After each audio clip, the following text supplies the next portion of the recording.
Hello, everyone, and welcome to Now Spinning, the official podcast of the Lansing Community College Vinyl Record Club. We meet twice a month to listen to vinyl and talk about music. Stay tuned to learn about how you can get in touch with us and attend our meetings. I'm here today with our good friends, Marisi. Leo Ackerman. And I, of course, am Simon Medina. And today we're going to be talking about a very special person, a friend of the club, if you will. Friend of the club. About time. About time. And this man's name is, hang on, I'm trying to read this here. What's his name? Iris, what's his name? Sorry? I forgot. You forgot. This is, okay, what's his name? I think it's Will Wood. Oh my God. How could I have forgotten? Will Wood what? I guess we'll have to find out. We'll have to find out. Well, I guess we'll have to find out. And I think a good place to start here would be, well, at the start of his discography, and that a very interesting album here that's called Everything Is a Lot. And let's talk about that for a second. So I have not exactly a history with this album, but upon listening to it as much as I have in the past month and a half, including he pulled a lot from it for his concert, which I saw in Kalamazoo on Saturday. Oh, goody. It was great. More on that later. It may have accidentally become my favorite of his albums. And before it's been a very, very close race for my favorite. Any particular things jumping out at you guys immediately? Well, I mean, the album art itself is quite It's interesting. something. I don't really know what to describe this as. Quite wacky and zany is what you could describe If you it will, as, yes. Which I think is a good launching off point to Yeah. talk about one key part of Will Wood. He's a little bit quirky. He's a little bit weird with wacky, it. little quirked Yeah. up. A strange person. One thing I want to talk about here is just the song titles on this album. The song titles on yes. all of his albums. Well, especially this one. I feel like this one's out there. Uh-huh. Do you want to? Could you name off some of your favorites here? I don't. Oh, yeah. So I'm a big fan of 6 Up, 5-0, Cop Out, parentheses, Pro Con, A and classic. parentheses. I'm a big fan of Thermodynamic Lawyer Esquire, comma, GFD. Okay. I'm a big fan of... And some of these had different names on his Amazon kind of live performance documentary situation. As if it wasn't hard enough to read these already. I could pull that up. That's the real Will Wood. Of course. But before we get to the real Will Wood, we should probably talk about this first Will Wood album here. And I just want to talk about the musical influences that he draws from. There is a lot going on here.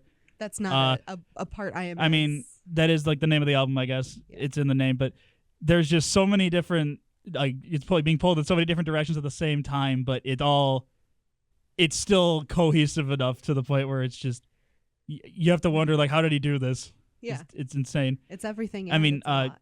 He loves his Yeah. Tom Waits. He Tom loves his Billy Joel. Yes, I was going to say Billy Joel's. He's all over this. Like the one song, was it Red Moon I listened to? I thought that love one was sounded one. Yeah. a lot like a Billy Joel song, which was Yeah. kind of shocking to me. But again, the other thing about it, not just like the diverse influences for it, but it's just there's just an insane amount of energy behind this. Like every song is just like all the way up to 100, like the first few seconds of it. Like he doesn't hold back at all. Like it's very interesting. It's tiring to listen to it because you're just being taken for a ride the whole time until the very end of the album. Mm-hmm. Thankfully, he does follow up 6 Up, 5-0, which I'm just gonna stop there from here on out. Mhm. Which I have played at a meeting also. Yes. He does follow that up with Skeleton Appreciation Day, which is less high energy, still kind of exhausting emotionally, Right. maybe. But so it's kind of a roller coaster. It's a lot of high energy, low energy. Yes, it is. I've noticed that. That's what I'm saying. It's so tiring. Just when you think it's calmed down for a second, you just back into it. The disparate elements of it, he pulls from so many influences, obviously, but Will's energy as a performer and also his It's so band, good. the Tapeworms, which I feel like we have to mention a little Of bit more on course. Selfish Shout out to the when we get Tapeworms. to it. Yeah.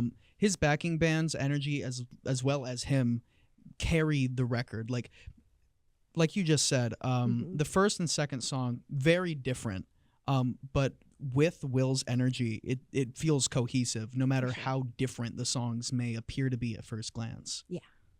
I agree with that statement. And then just the whole thing, it's a very everything is a lot. That's just the name of it. I think it sums up the album quite perfectly. There's a lot going on. There is a There's lot a lot going going on, on. and by the time you think you get it figured out, the album's over, and you're just kind of sitting there like, what? I don't know what that was. That was Oh, that sure was a lot of references to No, yeah. alcoholism. yeah. I felt like I got hit in the head with a hammer when I finished listening to it. A comical kind or like a I mean, I liked it, but Yeah. No, it was felt like enjoyable. I got It's hit just- with a hammer because there Yeah. was just so much going on. Yeah. Like there's so much to dissect, like lyrically, and he is erratic on his early stuff. Yeah. Oh, definitely.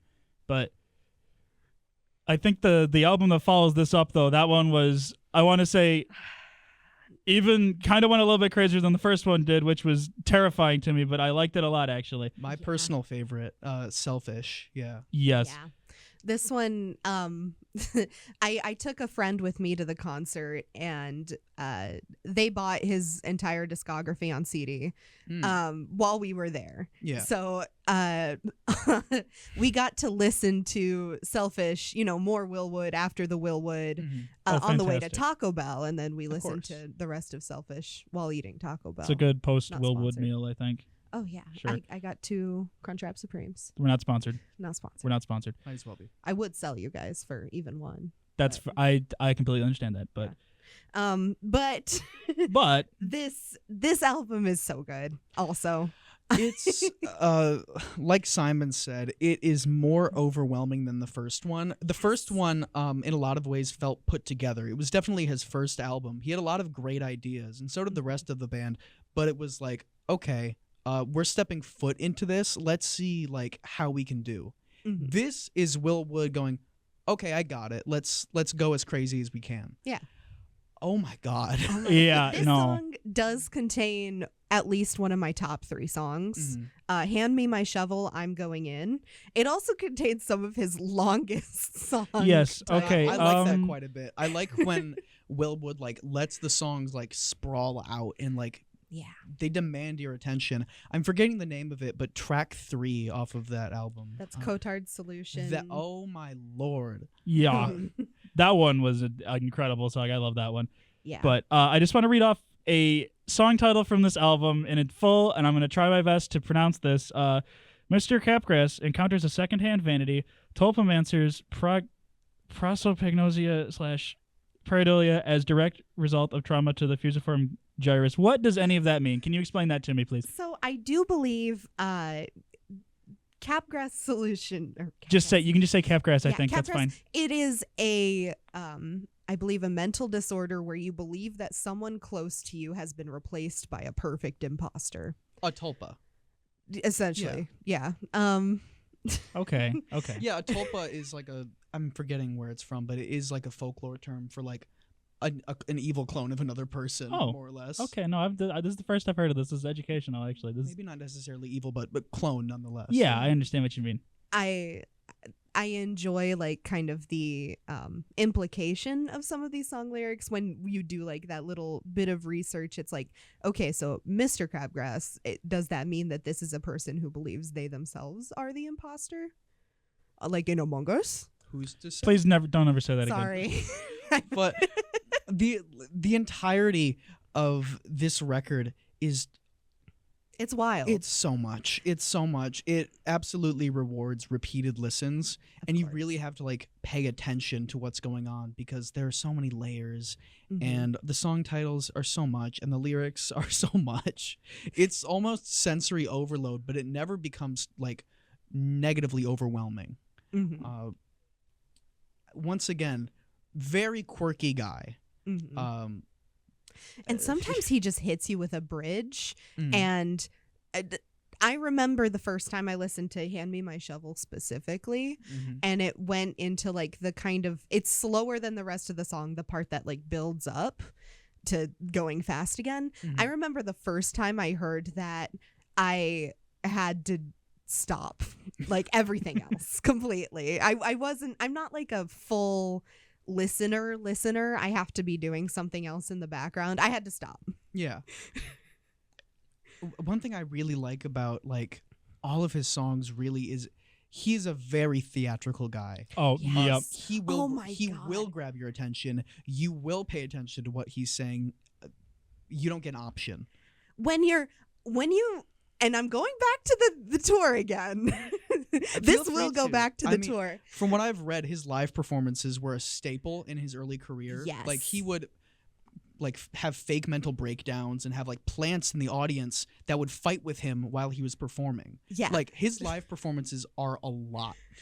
They are. And it's so much even when you're just listening to the music. When you are there and you're watching him do his theatrical little moves Mm-hmm. and he's like doing a line about how cool he is and he like does the lean back, pulls back the hair. Mhm. Or when he slams his face into the piano, which he does repeatedly. Mm.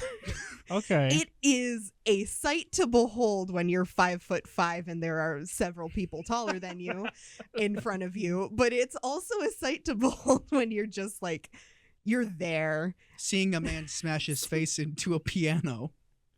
It was, I hate to say cool. Because I'm pretty sure what he's doing is like stopping right before he hits the piano and just hitting it with his hands. He has a habit, as far as I can tell, of hitting his piano a lot. I know that part of his piano is broken. Mm. I know that there was one performance that he did for TV where he was going to do, you can see this aborted motion where he was about to lift his foot up to slam it into the piano, and then he remembers he's on TV and puts it back down. They didn't get the real experience. They didn't. No. But yeah, Selfish is overwhelming in the best ways. I think it's where Will really starts to come into his own as like a theatrical performer and a songwriter too. Yeah. Which then leads us into the next one. Oh boy. The next one. I've heard a lot of this one actually. That Pretty would of course Handily is most famous, I think. I think so, For yeah. sure. It's, if I'm remembering right, as I am pulling it up and not stalling for time. Yes, course. this is the one that I have brought into Record Club almost every meeting for the past 2 years. This is the Normal album, It looks and yeah. it has been my favorite for a very long time. I know that I've been like, oh, this one's my favorite, this one's my favorite. Everything is a favorite. lot is newly my favorite. This is the introduction album. You don't really, if you're a new fan, you probably start with this one. Yeah, this I mean, it's a very normal album, obviously. You're just looking Yeah. at the title The and most normal. and he's just hanging out of the window in that picture in the picture. And just I waving. He's love so it happy. Normally. Exactly. One thing I found about this one is that the theatrical stuff from the first few, I know we keep saying every time he cranks it up, and you'd think that it can't get any, like, I don't say worse, but like it can't any more insane. It does.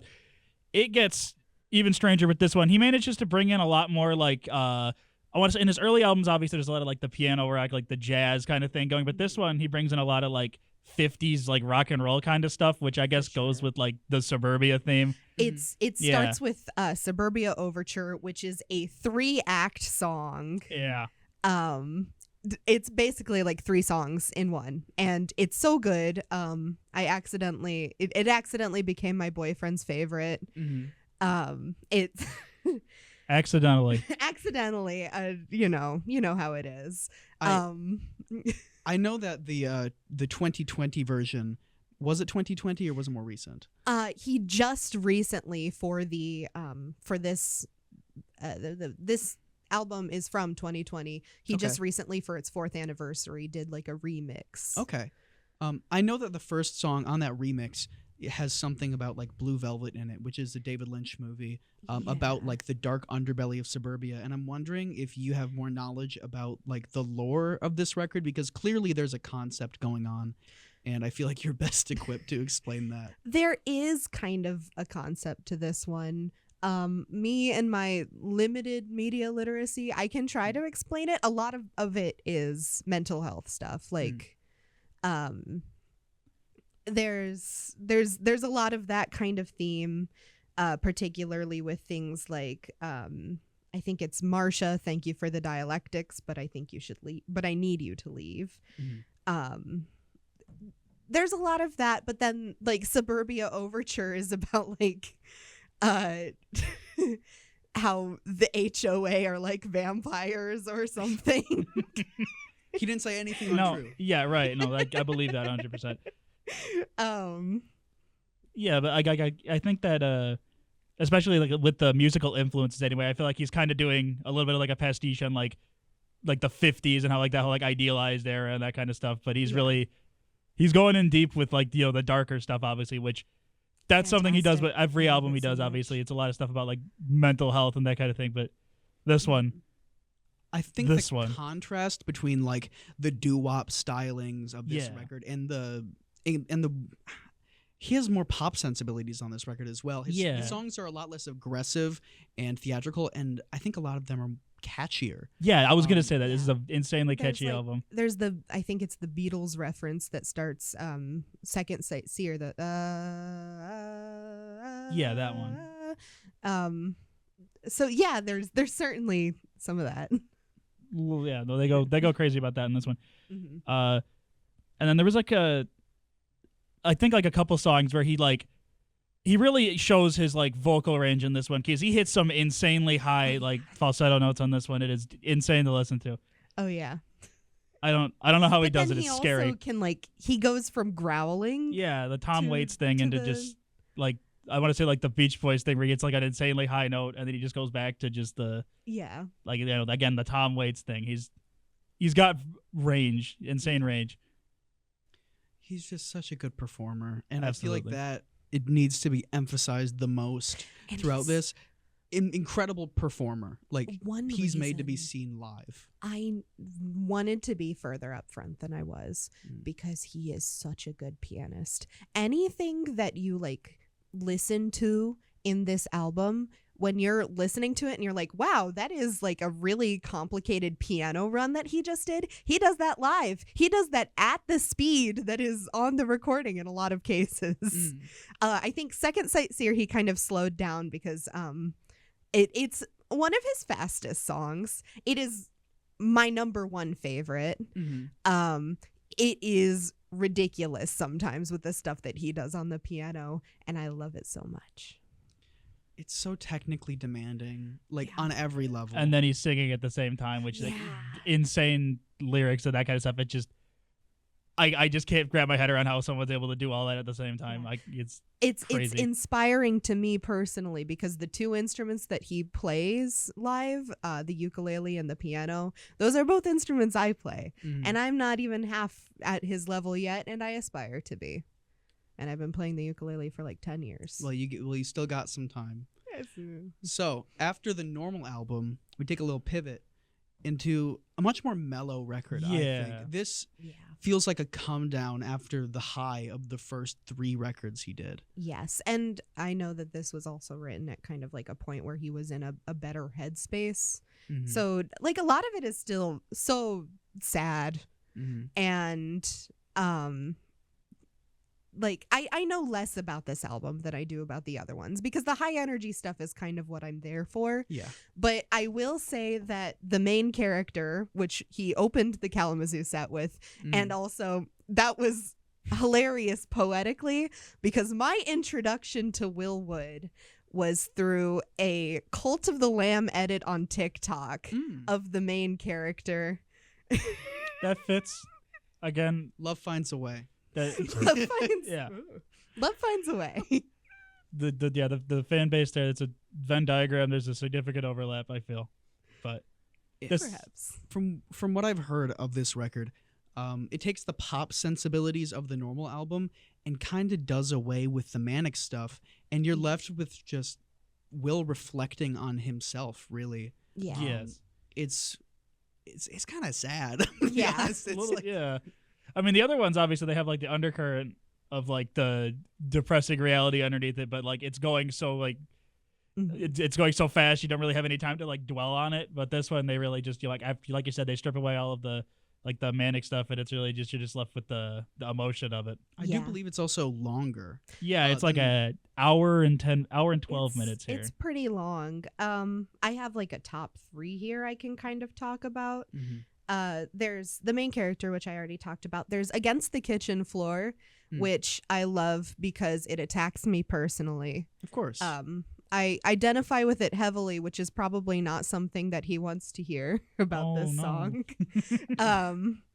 And it's also just good, and I'm learning it on the ukulele also. That's cool. And then there's Tomcat Disposables, which is about a mouse that is trying to survive the winter, and it's extremely sad, and I cry every time I listen to it.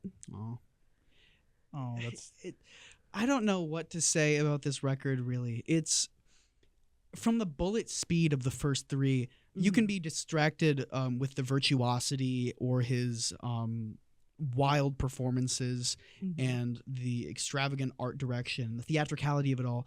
And when you strip it back, it's just, I don't know. There's something there. It's vulnerable in like a, am I like I'm being kind of coy about it. He's trying to be vulnerable, but at the same time he's still theatrical. He's wrapped up in the irony of it. It feels like he's playing off his own sadness as somewhat of a joke. As a bit. Yeah. For sure. Makes it's depressing. I don't know if I would recommend this to be the first Will Wood record you Certainly listen to not. because it's not emblematic of his greater sound. It's not emblematic of his performance styles from what I know. It's just kind of a poignant meditation on him and his mental state at the time. good album though. I liked Good it. I quite album, liked it. yeah. Honestly, I'd say if I had to like rank the ones I've listened to, I'd say I might like this more than the first one, but that's because this is just more familiar to me in terms of what I usually listen to. Like it's a lot more like mellow acoustic stuff. I like that. Yeah. Which I'm not saying I don't like the first one, but that one was, like you said, it's a lot, if you will. Everything is a lot. Everything is a lot. Yeah. If Can't you keep getting had away to with this. rank them, what order would you rank them in, real quick? If I had to rank them, I would be biased by how much I've listened to specific albums over others. Like, In Case I Make It, I have listened to far less than I have the other three. Current rankings, In Case I Make It, video listeners, that's audio listeners, that's a 4. And then Selfish, which feels really, I'm upset to put that at 3, but with so little to draw from. Yeah. Everything is a lot. I know I said it's my favorite right now. Normal Album gets number 1. Of course. It's so good. And with the remaster, he also re-released some of his demo, like live studio demo versions of 3 of the songs. And it reminded me of my favorite performance of Laplace's Angel, Hurt People. Hurt People. Yeah. Where he, right before the performance starts, tells the saxophone player to play the solo at the beginning like someone is putting a needle into his eye. Interesting. Wow. I don't know how one would play a saxophone solo like that, but I guess Will Wood knows. Threateningly, Will would know. He got it. He did get it. He did get it. All right. I just also really want to mention real quick, going back to the live show again. I was really happy with the encore. He played Thermodynamic Lawyer and then I Me Myself. And I Me Myself has alternate versions of its bridge. And he originally just played it as is, currently available and recorded. And then he did the old version, which is like my favorite version. Ooh. And that's how he wrapped up the show. And it was awesome. And I think you said to me that they accidentally sold, what was it, like double the amount of tickets they were supposed to? Oh my God. So the reason that I was standing and also in front of a bunch of tall people is because he sold like twice the amount of tickets that he was supposed to for that venue. So like half of us were supposed to be sitting. Oops. And he's too popular, suffering from success. He had a whole lot of bits. He's got jokes. He's by got the way. jokes. He's Too got much money jokes. and he's too funny. Drat. Too much money It's and he's too unfortunate. funny. It's a hard life. I mean, at least she got like an extra couple songs out of it. Oh right? yeah, He played he had a specific set list for Kalamazoo because of that. Ooh. So the, thank you the for pity music. Thank you for having pity. That was really cool of you. And just so you know, I was the guy in the really sparkly jacket. Will Wood, if you listen to this, of course. Will Wood, if you listen to this. All right. I think. Is there anything else that we need to mention about it? He's a great friend of the show. Cool guy. Shout out Will Wood. Cool guy. Come be a guest. That would be funny. It would be quite funny. We'll talk about people that aren't you. Definitely. We'll ask him about his favorite Steely Dan album or something. Yeah. We'll figure it out. But We'll talk about Ween again. Of course. Yep. But that's okay. But I think that does just about wrap it up for tonight. But thank you all for talking about Will Wood with me. That was enlightening. I've learned a lot. Whatever the evil clone thing was, that is fascinating to hear about. I didn't even know that was a thing. Yeah. Now I have something else to worry about. If you put some research into those song titles, you kind of learn something. It's educational. And, maybe. Entertaining. Nothing better to be at Lansing Community College. Exactly. But learning anyway. things. If you have an interest in coming to any of our meetings or listening back on any of our playlists from the meetings, you can check out our website. That'll be linked with the podcast. And thank you for watching. Everybody is welcome at the. We welcome everybody at the at our meetings, whether you're a student, you're a staff, or you're a community member. It's a very welcoming group of people. Very interesting music taste. Whether you have collected records for your entire life, or you just started, or you just don't own any, and you just want to listen to good music and expand your music taste, then there is no better place to do it. And I bought Everything Is a Lot on vinyl. Come listen to it. I got it.